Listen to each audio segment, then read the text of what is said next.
Muy buenos días, San Cristóbal. Muy buenos días. Damos inicio a su programa, Diario Acontecer, como siempre, con las cosas importantes que usted tiene que saber. ¿Qué usted tiene que saber? Mire,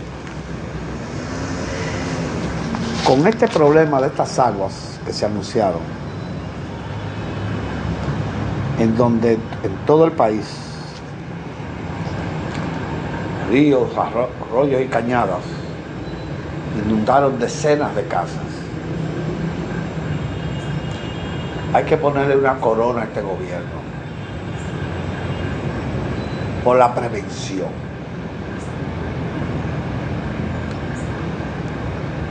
Todos los países desarrollados que tienen satélite y que tienen que ver con medio ambiente, instituciones que tienen que ver con medio ambiente y meteorología y eso, todos expresaron que a las 4 de la tarde de antes de ayer iba a caer mucha, pero mucha agua. Y se dio una alerta roja a nivel nacional. Se suspendieron las labores públicas y privadas. El presidente suspendió su agenda. El martes la suspendió. Para estar atento a cualquier situación que se presente.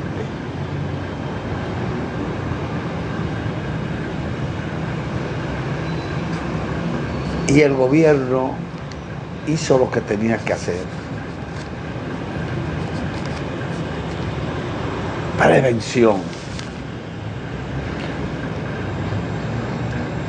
No cayó la cantidad de agua que se temía que cayera, pero llovió mucho. Todas las presas están llenas, totalmente llenas, todas las presas de este país.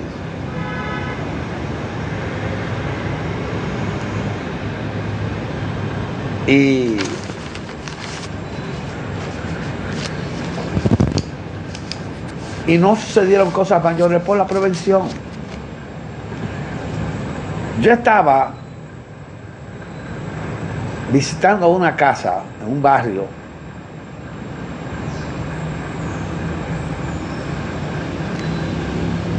y el lunes en la noche y vi, el lunes o el martes o así, y vi que pasaron 3 vehículos, 911, Defensa Civil y la policía. Por los lugares donde cuando hay muchas aguas se presentan inundaciones. Y eso yo lo valoré mucho. Porque eso se llama prevención y estar atento a la ciudadanía. Y solamente se ha visto esto en el gobierno de Luis Abinader. Hay que decir las cosas. Hay que decir las cosas. Mire,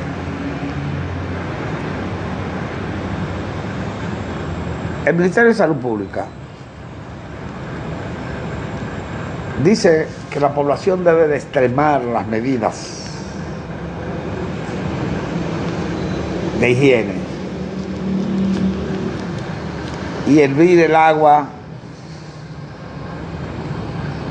durante la temporada de lluvia que afecta al país.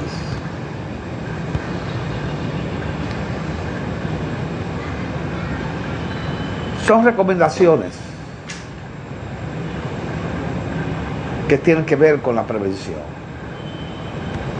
Si usted hierve el agua, cualquier bacteria desaparece. Si usted se bebe el agua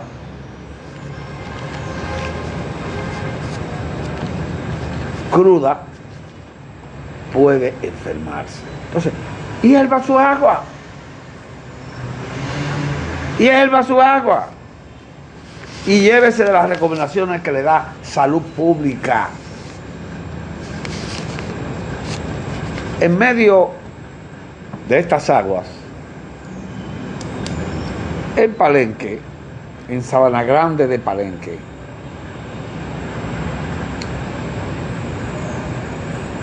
es un lugar donde funcionaban 4 centros comerciales y una vivienda. Había una cafetería y un escape de gas provocó una explosión en donde eso fue a las 10 de la mañana, en donde fueron afectadas varias personas, entre ellas 2 o 3 de gravedad.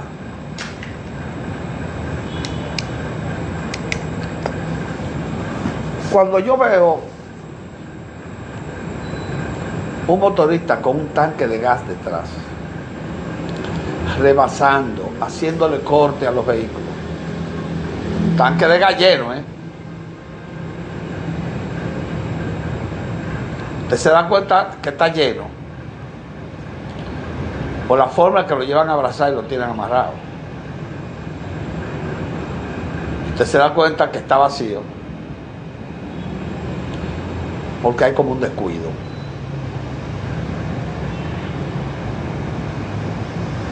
Cuando tienen el tanque de gas en el motor.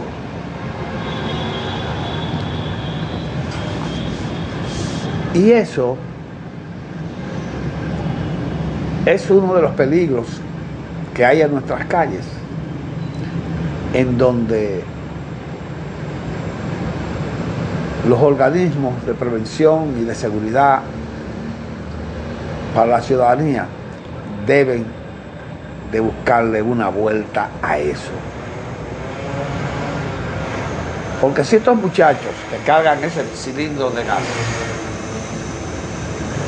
están conscientes que llevan un cilindro de gas,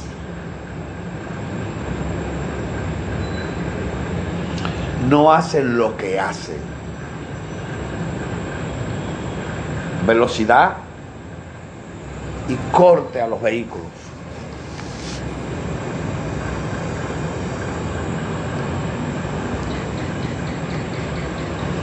Y nos estamos descuidando de muchas cosas, cositas, que al final provocan desgracia, como esa de Palenque. Cuando usted va a llenar un tanque de gas, el lugar donde se va a llenar el tanque de gas, deben de revisar si ese tanque tiene escape o está expuesto a un momento dado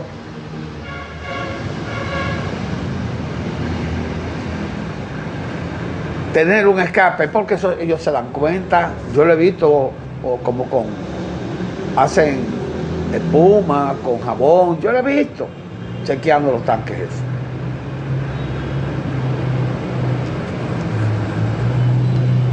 Una señora vecina de ese sitio, al oír la explosión, estaba cocinando, dice ella, apagó su estufa, cerró el tanque de gas y salió huyendo. No todos hacen eso. Creo que los servicios, instituciones como la defensa civil, deben de prestarle atención a eso que estamos hablando. Señores, nos vamos a la pausa y regresamos.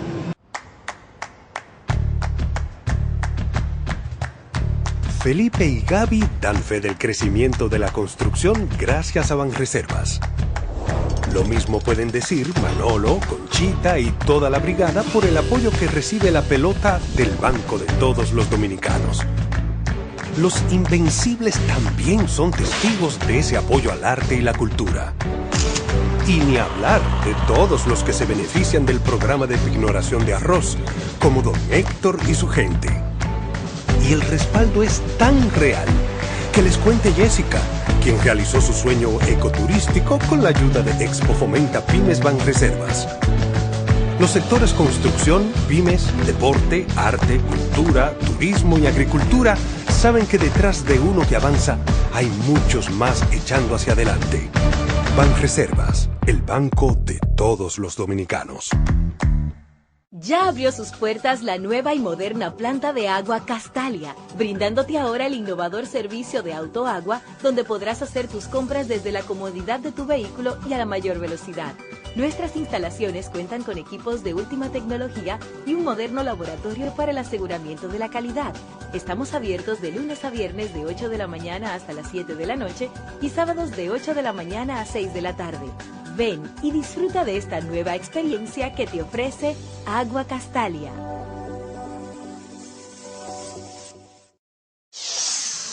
La empresa de generación hidroeléctrica dominicana EGI, líder en energía limpia.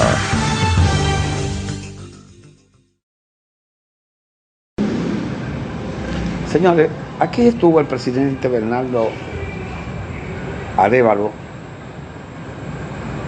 presidente electo de Guatemala, que está viviendo un momento de presión porque el gobierno no quiere entregar. Le ha tirado un fiscal atrás, fabricando expedientes, pero así como los fabrica se le caen.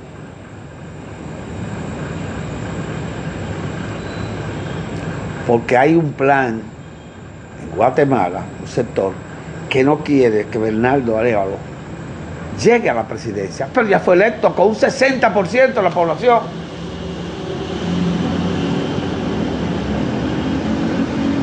Democráticamente. Y por ser un hombre democrático y ser electo democráticamente, el presidente Luis Abinader lo recibió en este país, que está envuelto en un movimiento de apoyo a la democracia en América Latina. Y recibió todas las atenciones que mandaba el protocolo en su visita. Entonces, la gente nada más oye que el fiscal de Guatemala que quiere suspender las elecciones ya realizadas, ya ganadas por este señor Bernardo Arévalo, y la gente no sabe qué es lo que está pasando.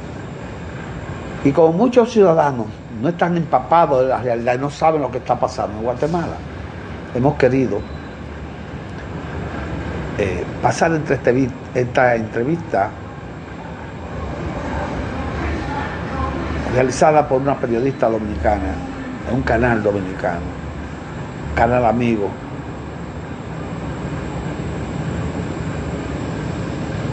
y como es de importancia y sirve para educarnos, para saber qué es lo que está pasando en Guatemala, vamos a presentarlo. Adelante, señor director. Bien, muy agradable. Siempre es un gusto estar en Santo Domingo, en la República Dominicana, y hemos tenido una reunión de trabajo muy buena con el presidente Luis Abinader, muy agradable, ya hablando no únicamente del esfuerzo que estamos haciendo nosotros en Guatemala en la lucha por la democracia y el apoyo que nos ha venido dando muy importante la República Dominicana en el marco del Consejo Permanente de la Organización de Estados Americanos, sino empezando a identificar cuáles son las áreas en donde vemos oportunidades para avanzar en la colaboración, en la cooperación entre nuestros países e identificando ya algunos temas que podemos empezar a trabajar. Así que ha sido muy agradable. ¿Había venido antes a República Dominicana? Había estado un par de veces, hace mucho tiempo, debo reconocer que fue hace 20 años. Ha cambiado mucho el país en 20 años. Muchísimo. Se han librado algunas batallas, como la que usted libra en Guatemala también. Efectivamente, estábamos hablando de ese tipo de cuestiones. Pero muy agradable es ver la pujanza y que se le nota al país, es notable. ¿Cómo ha sido el apoyo que ha recibido de América Latina? Bueno, O el apoyo internacional en general, luego de ganar la presidencia. mire, la comunidad internacional muy rápidamente identificó que lo que existía en Guatemala era un caso en el que la democracia, la institucionalidad democrática, los sistemas y procesos electorales estaban siendo atacados por este nuevo orden de amenazas que existen a nivel mundial, y son redes político-criminales que se incrustan en la institucionalidad del Estado y desde el Estado mismo atacan la democracia, la institucionalidad. De manera, bueno, nosotros fuimos una elección que fue observada por una misión electoral de la Organización de Estados Americanos, otra misión electoral de la Unión Europea, distintas misiones internacionales de otro tipo, misiones de observación de sociedad civil nacional, incluyendo el sector privado, con academia, y todas dieron fe de un proceso limpio, ordenado y pacífico electoral, que sin embargo se intentó atacar y cuestionar posteriormente. Y eso generó este respaldo que hemos visto internacional, que es prácticamente de pared a pared, es un respaldo en donde el denominador común de los países y las organizaciones, organismos que respaldan a la lucha que estamos haciendo en Guatemala por la democracia no es ideológico, no es que sea organizaciones y países de izquierda o gobiernos de izquierda o organizaciones y gobiernos de derecha, sino de todos aquellos gobiernos, organizaciones que están comprometidos con la democracia y que están preocupados por la democracia y que se dieron cuenta que eso es la lucha que estamos haciendo. Y uno de los escenarios principales ha sido la Organización de Estados Americanos, donde el Consejo Permanente de la organización ha tenido un papel de acompañamiento a este proceso largo de transición que tenemos en nuestro país y que ha sido crítico para poder mantener la observancia de la comunidad internacional y evitar que desde estas instituciones cooptadas se vulnere el principio de respeto a la voluntad popular. Hay una especie de debate internacional respecto de la izquierda y la derecha. Desde hace unos años dicen que la izquierda ha venido a arropar a América Latina.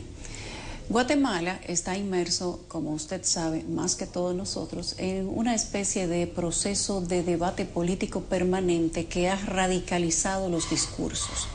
Y se piensa que solo uno de los dos bandos quiere hacer lo correcto, sin embargo, en ese bando salen sapos con temas de corrupción y con una cantidad de cosas que son contrarias a lo que debe ser el bienestar común.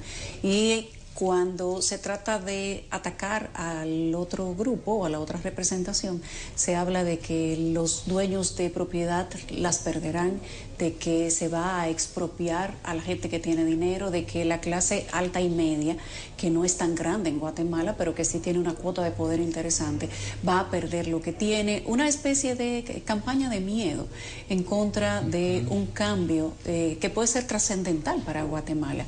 Y se utilizan además argumentos de lo que ha sucedido en otros países respecto de la izquierda contra la derecha o la ultraderecha contra el socialismo y el progresismo, como también se le dice. ¿Cuál es la realidad de este debate en Guatemala? Mire, la realidad es que es un debate que no existe. No existe. A nivel social. Existe y se intentó utilizar en el marco de esta elección, precisamente por los partidos que lo que intentaban era distraer la atención del problema principal y real de la sociedad guatemalteca, que no es un problema entre izquierda y derecha, es un problema entre la transparencia y la corrupción. Nosotros desde un inicio somos un partido que, bueno, además lo hemos demostrado en el Congreso de la República. Tenemos una agenda clara de lucha contra la corrupción porque estamos convencidos que la corrupción es lo que impide que las instituciones públicas generen el desarrollo para la población. Lo más importante es el desarrollo, es el bienestar, es la salud, la seguridad, la educación, pero esos bienes importantes no se pueden generar porque tenemos en el camino la tarea más urgente de resolver el problema de la corrupción. Y lo que intentaron generar en estas elecciones es una elección alrededor de un discurso polarizado, donde querían representar exactamente lo que usted ha dicho y que finalmente fue rechazado por el pueblo.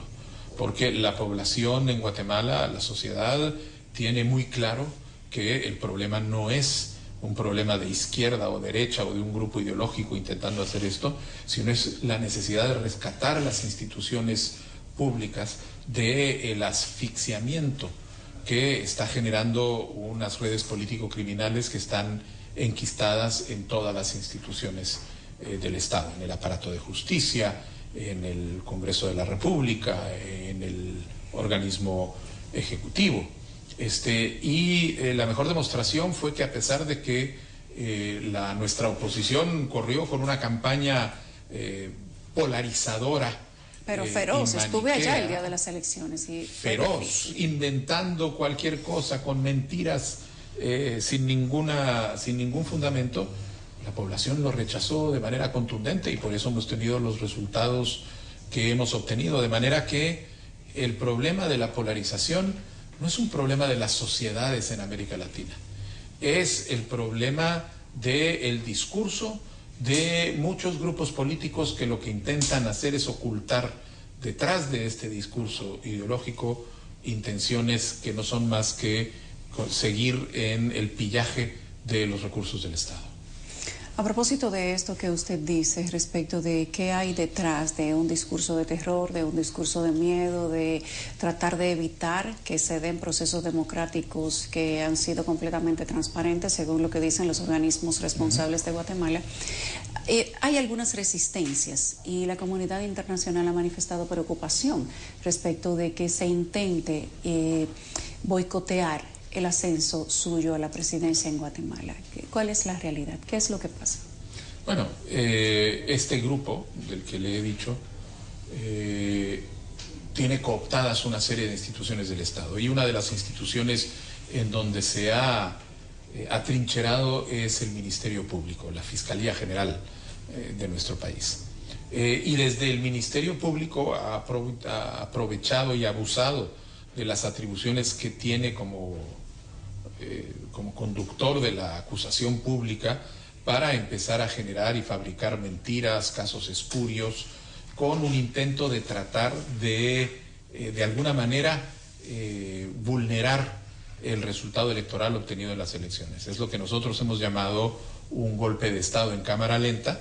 Es un golpe de Estado que se ejerce y que se pretende alcanzar por la vía judicial, no por la vía de las instituciones de seguridad, y que se va dando poco a poco, de manera gradual, aprovechando el control que se tiene de ciertos juzgados, de ciertas fiscalías, y haciendo avanzar este tipo de casos. Felizmente, en nuestro caso, las pretensiones de burlar el proceso electoral, que llegaron inclusive a que el Ministerio Público se volcara en contra del Tribunal Supremo Electoral, que es la máxima autoridad en la materia, han ido fracasando.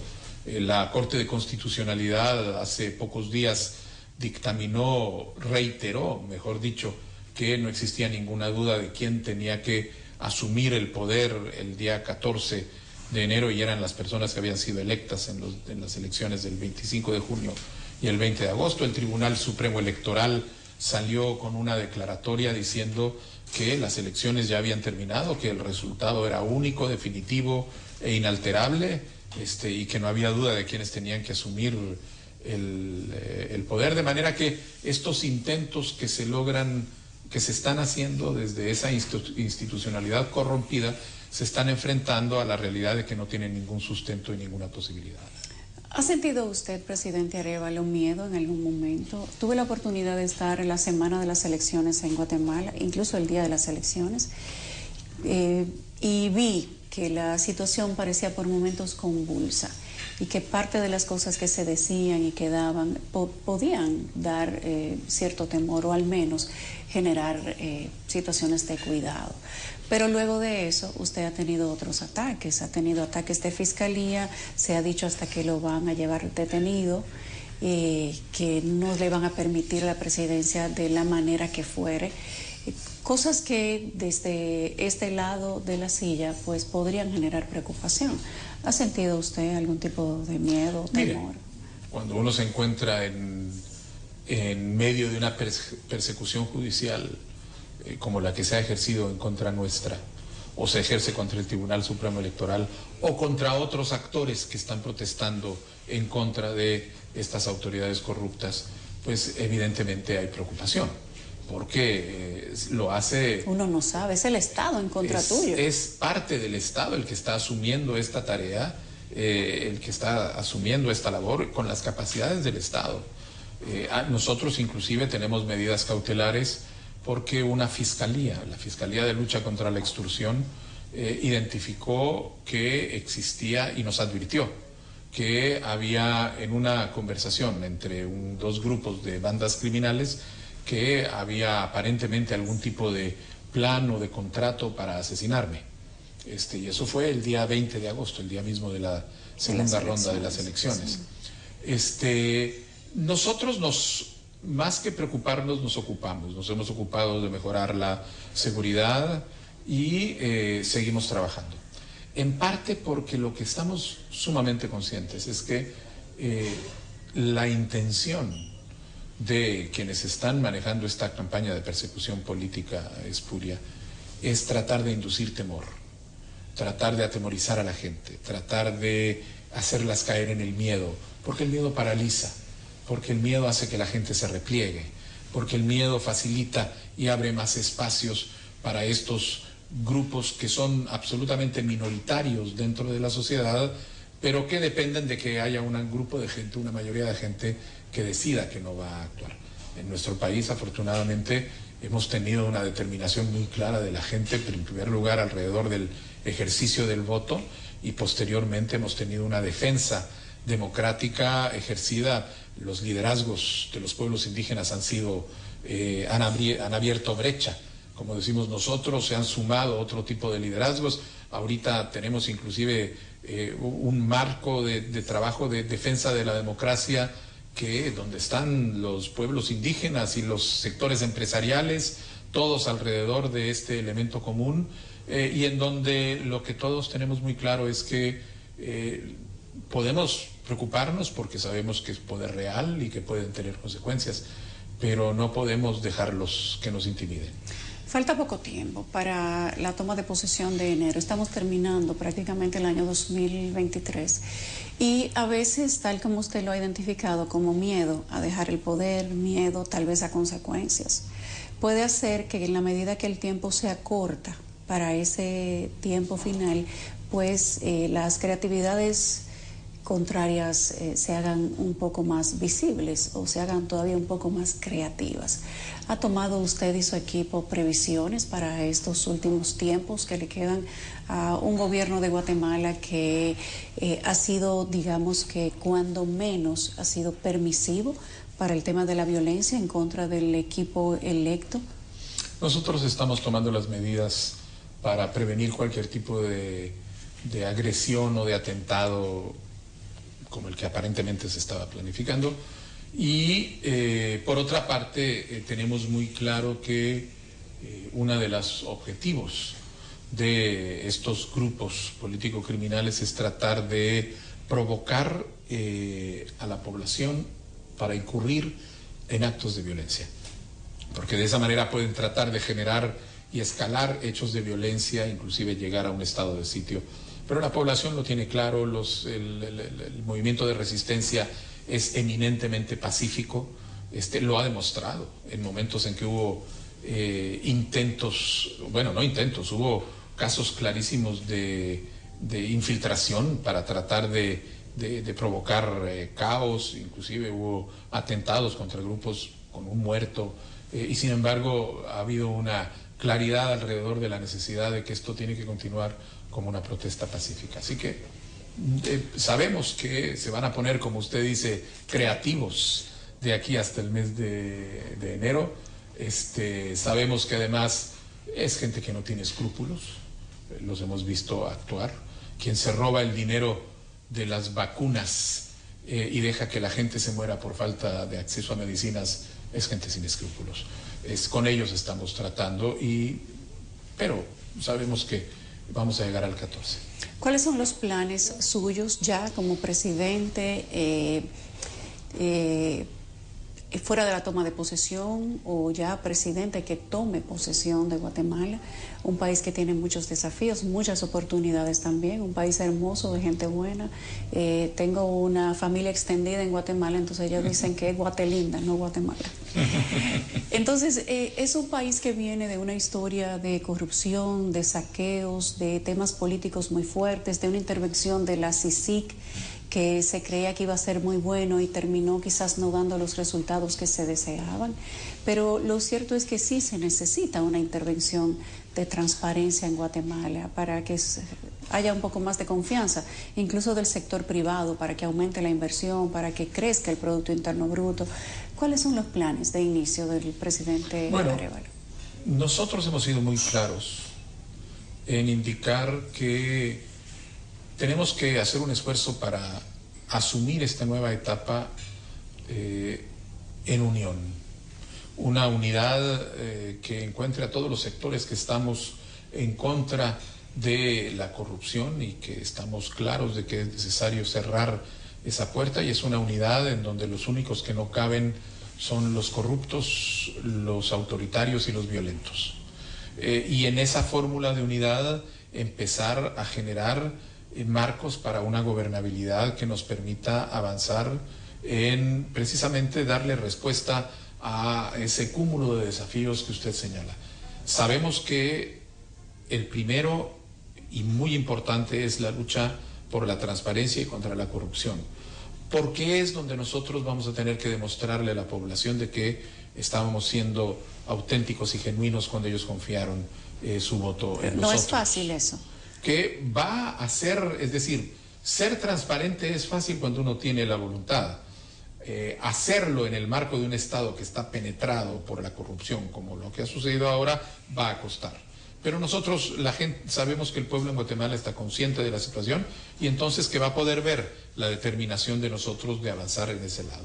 Pero al mismo tiempo tenemos que lograr que las instituciones del Estado comiencen a generar los réditos del desarrollo que se necesita, porque la lucha contra la corrupción es necesaria, pero es necesaria para permitir que el desarrollo llegue a la población, que llegue en educación, que llegue en salud, que llegue en infraestructura, que llegue de las formas en que la gente siente que la acción pública les está cambiando la vida, porque tienen acceso a medicinas más baratas, porque hay una escuela ahora que va a estar más cerca de su pueblo, porque hay profesores en las escuelas y tienen educación de calidad, o hay una carretera donde antes no la había. Es decir, la lucha contra la corrupción tiene como sentido liberar al Estado para que pueda cumplir por medio de las instituciones públicas en darle respuesta a las necesidades de desarrollo de la población. Les tengo dos preguntas en una, porque van, digamos que una amarrada a uno de los temas de la otra. Quiero saber cómo va a intervenir el tema de la inseguridad en Guatemala, que usted sabe mejor que yo que muchas de las personas clase media en adelante tienen que andar con seguridad privada, y esto se ha convertido en una especie de semillero. Incluso ha servido hasta para perpetrar ataques y secuestros. Por el mismo tema de la seguridad, el tema de los asaltos en Guatemala, o la criminalidad en sentido general proliferada. Y conexo a eso, ¿cuáles son los primeros 5 planes que usted tiene para iniciar los primeros meses, los primeros 100 días de su gobierno, para que se note o se empiece a sentir que Guatemala ha sido iniciada o ha iniciado un proceso de cambio? Miren, en el término de seguridad nosotros tenemos muy claro que el perfil de inseguridad en Guatemala difiere del perfil de inseguridad que tienen países como Honduras o como El Salvador. Así es. Nosotros tenemos una inseguridad en donde se combinan, por un lado, las acciones de los grupos, estas pandillas criminales urbanas que llamamos maras, que operan de manera muy focalizada y territorializada en ciertas partes de las ciudades, ni siquiera en toda la ciudad, ciertas partes de las ciudades, en varias ciudades del país, y que tenemos un perfil de problema mayor con temas de crimen organizado.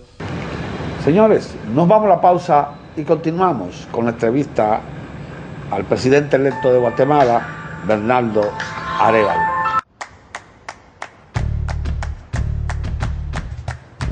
Felipe y Gaby dan fe del crecimiento de la construcción gracias a Banreservas.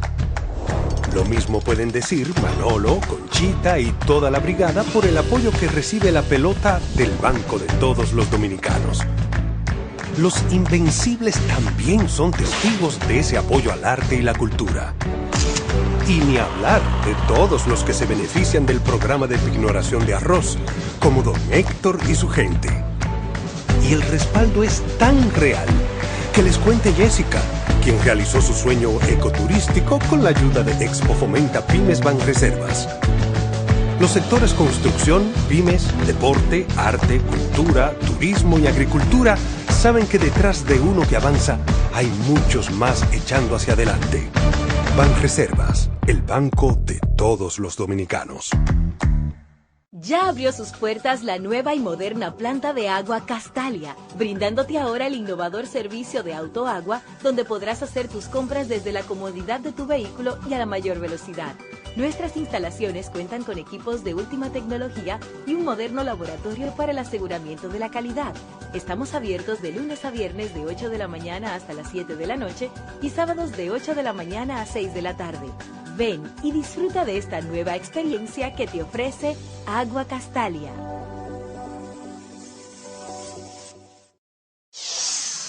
La empresa de generación hidroeléctrica dominicana EGI, líder en energía limpia. Como las extorsiones, que son un problema central, y también con el narcotráfico.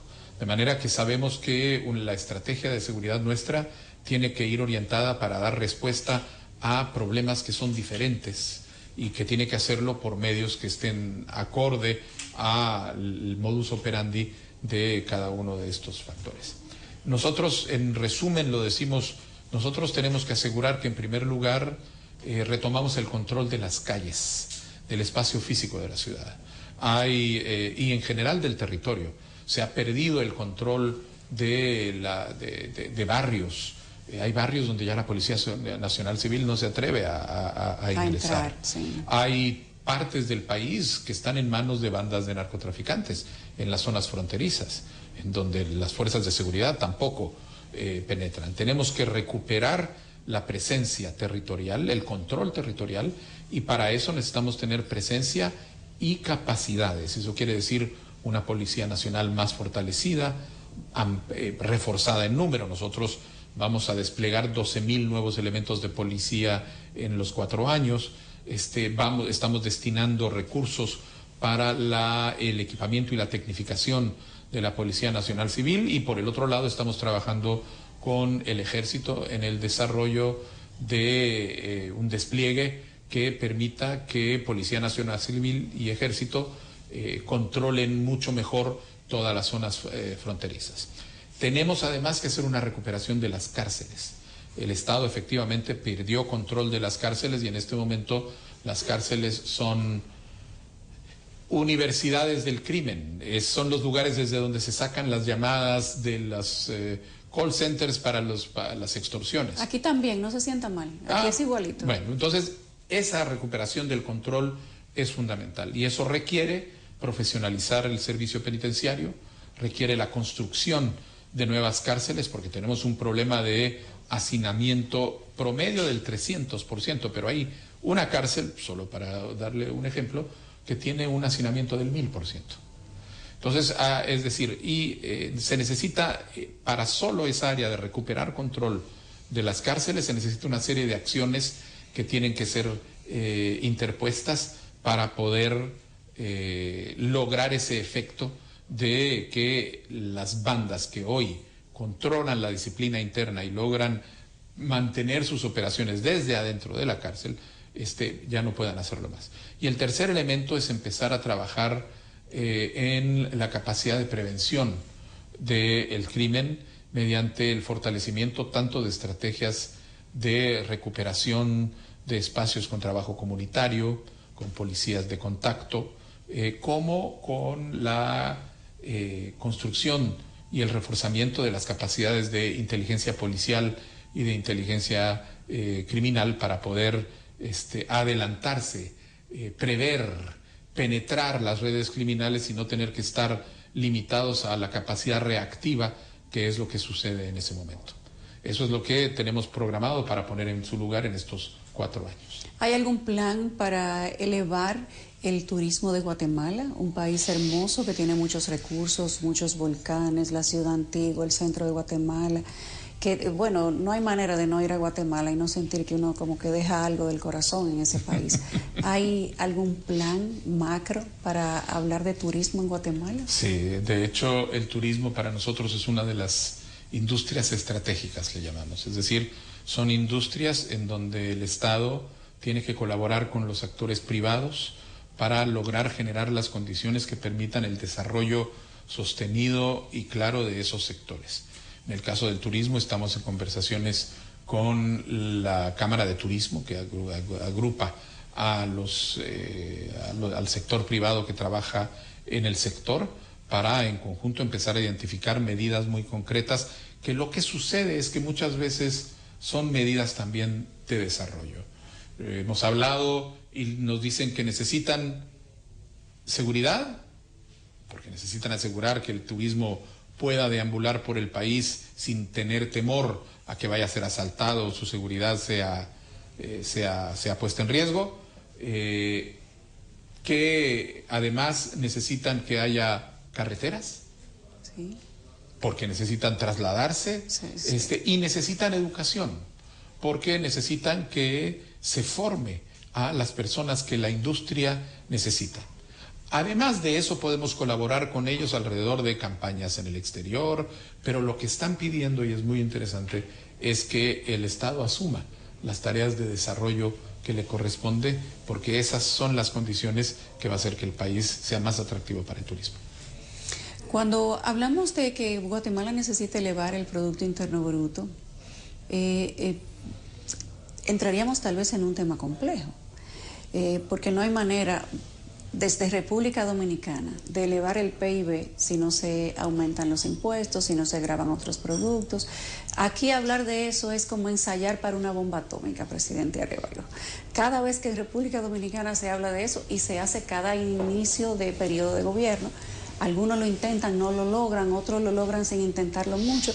Es un tema complejo, digamos. ¿Cómo se haría esto en Guatemala? Bueno, mire, nosotros estamos muy claros de que el sentido general de desarrollo que nosotros necesitamos lograr en el país requiere la multiplicación de puestos de empleo. Y la multiplicación de puestos de empleo requiere de una serie de estrategias para generar eso mediante fomento de la inversión nacional y extranjera, capacitación, por ejemplo, de la producción agrícola. Estamos sumamente interesados en fomentar la industrialización ligera de la producción agrícola para poder aprovechar ese enorme bono que tenemos nosotros en términos de lo que usted ha visto, la naturaleza privilegiada en la que podemos realmente cultivar de todo. Y en mecanismos que apoyen a la pequeña y mediana empresa del país. Más del 70% del empleo en Guatemala lo generan la pequeña y la mediana empresa, no la gran empresa. Entonces, necesitamos generar mecanismos que apoyen mediante mecanismos de crédito, estrategias de capacitación.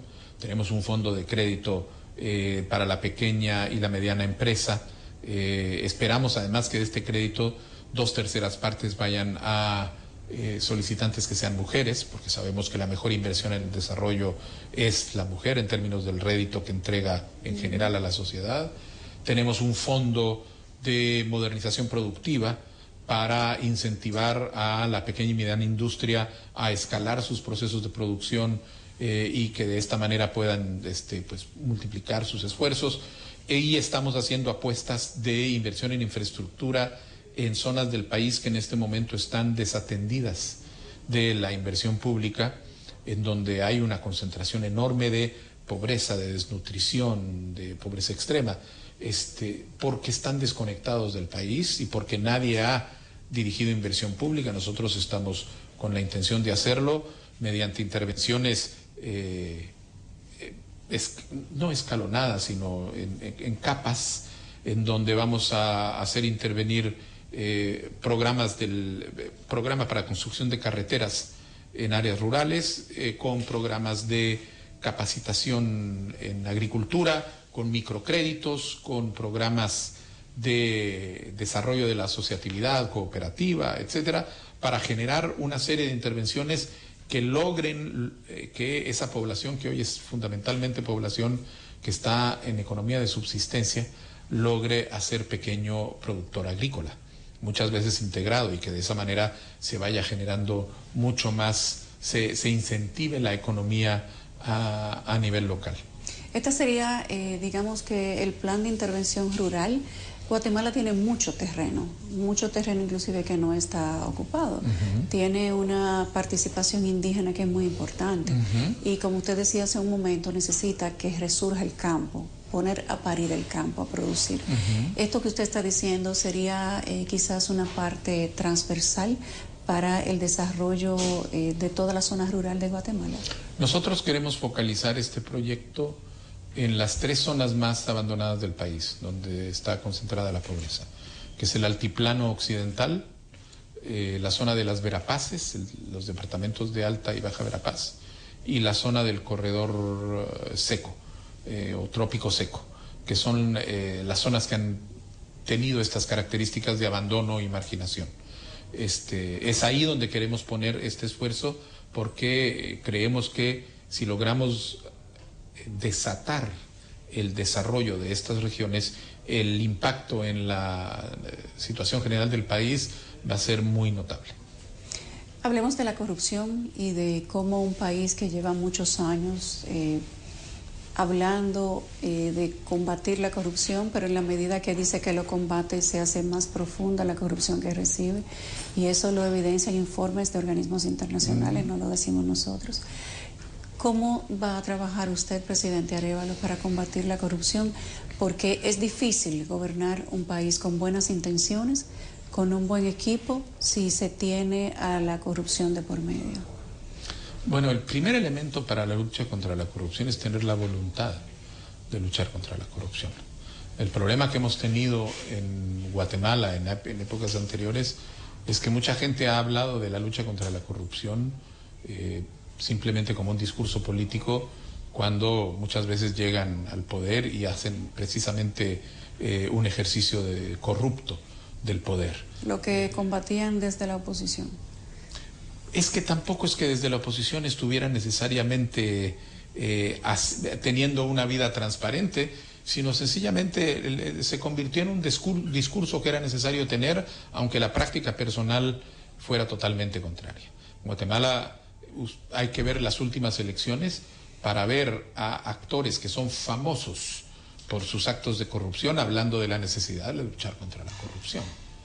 O sea, ese tipo de hipocresía política. Cantinflesco. Totalmente. Nosotros hemos sido muy claros, pero además lo hemos hecho con la tranquilidad de que somos un partido relativamente nuevo, pero ya hemos tenido, en este momento hemos estado en el Congreso de la República y hemos tenido 4 años de gestión legislativa en donde la gente ha podido constatar que lo que nosotros hemos anunciado como nuestra intención de lucha contra la corrupción se refleja en nuestros actos políticos. Y eso es lo que ha servido para darnos este mandato y esta confianza a este nivel. El primer dato es que va a llegar un gobierno que tiene voluntad de combatir la corrupción. Segundo, La corrupción tiene que ser entendida como un problema sistémico, especialmente cuando ha llegado al grado como en nuestro país, donde hay una cooptación corrupta de las instituciones del Estado. Está en todas las instituciones, está en los distintos niveles. Resolver la corrupción en Guatemala no es un acto que se haga por efecto de mi voluntad de una varita mágica, porque nosotros somos chicos buenos y vamos a gobernar, sino va a requerir un esfuerzo realmente nacional en donde a partir de esta voluntad y de la capacidad que nosotros aportemos, logremos concitar a un conjunto de fuerzas sociales, nacionales, que están convencidas de que la corrupción es un cáncer.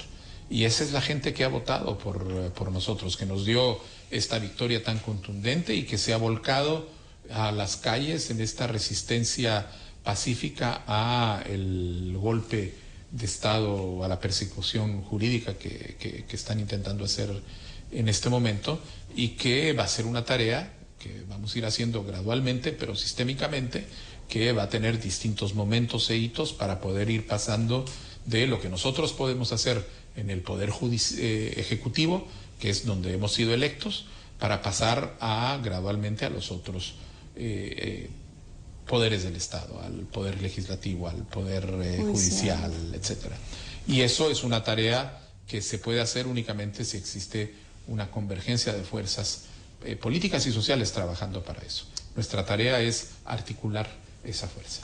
¿Hay, presidente Arévalo, amenazas reales en Guatemala que pudieran evitar su ascenso a la presidencia? Mire, amenazas hay, intenciones claramente, las siguen anunciando prácticamente cada día, de manera que malas intenciones abundan. Las probabilidades de éxito son cada vez más difíciles, en este momento prácticamente imposibles. Imposibles. Usted es hijo de un expresidente, del presidente Arévalo también. Quiero saber qué lo motivó a ser presidente de Guatemala, por qué en este momento, por qué a través del partido Semilla, por qué no ser un hijo de un expresidente que viviera tranquilo, tenía posibilidades y no tenía necesidad de entrar a la política. ¿Qué lo hace querer incursionar en esta bella carrera pero que por momentos se convierte en un lío? Durante 55, 56, 7 años de mi vida, yo viví feliz al margen de la política. Nunca me inscribí en un partido, nunca milité en ningún partido. Votaba en todas las elecciones y he trabajado ya sea como funcionario público o como funcionario internacional, siempre alrededor de temas de política pública y de democratización o de pacificación, siempre temas alrededor de la democracia. Pero tenía 50 y pico de años y me doy vuelta a ver a mi país y veo que hay un proceso de deterioro, que lo que debería ser un proceso de democratización progresiva, en donde de mi juventud, en los años 70, donde teníamos un régimen autoritario y sangriento, fuéramos saliendo hacia una democracia que se va consolidando, entró en un proceso regresivo alrededor de este fenómeno de la cooptación corrupta del Estado, y que estábamos perdiendo la posibilidad de tener una democracia.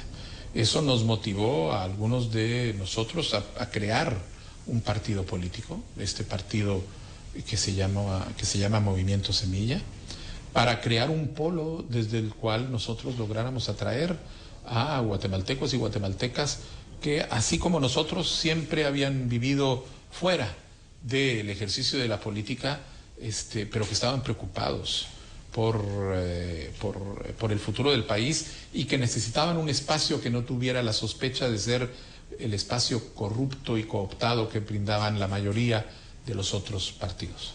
Pues fundamos un partido primero, después decidí entrar por una curul en el Congreso de la República, y después el partido me pidió que yo encabezara la elección presidencial en nombre del partido. ¿Qué pensó en el momento que le hacen esa propuesta? ¿No le dio un frío en el estómago? Sí, Siempre. Me dio un frito en el estómago y les dije, miren, una competencia presidencial, una candidatura presidencial, solo se corre cuando hay, como si fuéramos para ganarla. Nos vamos a correr para ganar esta elección. Y tenemos que hacerlo a partir de la convicción con la que estamos operando. Y así lo hicimos y aquí estamos. ¿Ha habido, a partir de que tomó esa decisión, de que corrió con estas elecciones, de que ha vivido todo lo que sabemos desde afuera que ha vivido, probablemente desde adentro sea muchísimo más y que no cuente, algún momento en el que usted haya dicho, pude haberme quedado tranquilo antes de entrar en la política? Mire, es algo que sucede claramente en momentos de tensión,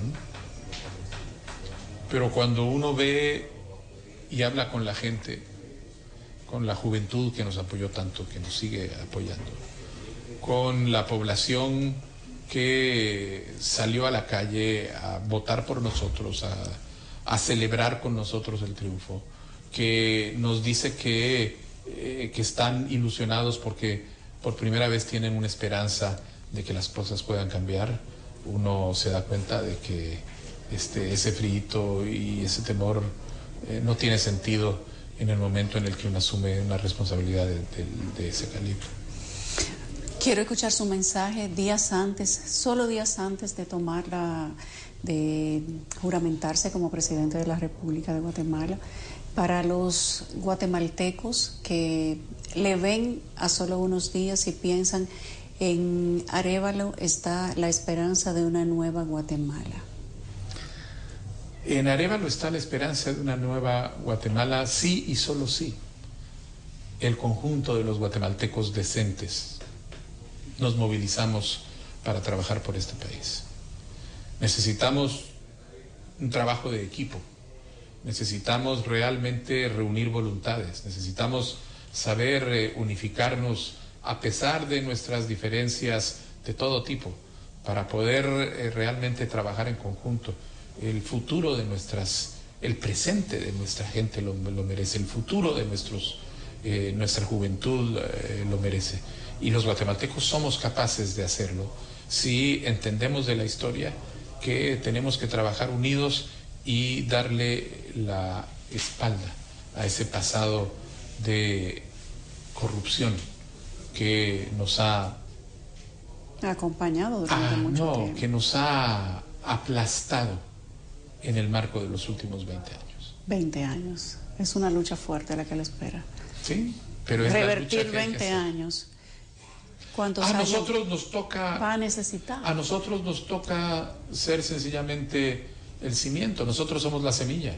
De transición. Lo que nosotros tenemos que desear es cambiar el ritmo, cambiar la dirección, cortar el ciclo del proceso que iba involutivo y comenzar a salir adelante, de manera que nosotros no vamos a poder resolver los problemas que el país tiene acumulados de 400 años de marginación y discriminación, ni tampoco de 30 años, 20 años de asalto corrupto al poder, pero podemos sentar las bases para que podamos seguir trabajando en esa tarea los próximos 50 años.